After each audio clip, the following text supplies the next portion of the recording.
आणि आता बातमी आहे सोलापूरमधून। कांद्याला कमी दर मिळाल्याने सोलापुरातील शेतकऱ्याने कांदा पेटवून दिलाय। कांद्याची 100 पोते विकल्यानंतर शेतकऱ्याला फक्त 1400 रुपये मिळाले आणि त्यामुळे शेतकरी चांगला संताप्त झालाय।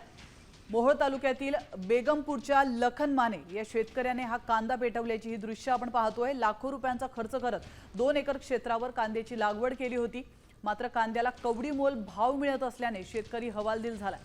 कांद्याने शेतकऱ्याला अक्षरशः रडवलंय।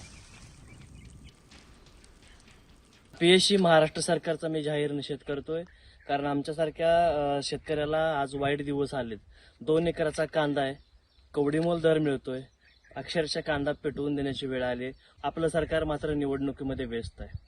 आज महाराष्ट्राचं इलेक्शन झालं, आज पश्चिम बंगालचं इलेक्शन झालं, तामिळनाडूचं झालं, आज तिकडे त्यांना प्रचार सभेला वेळ आहे, मात्र महाराष्ट्रातल्या शेतकऱ्यांकडे त्यांना वेळ नाहीये। माझा कांदा हा शेतातच पेटवतो।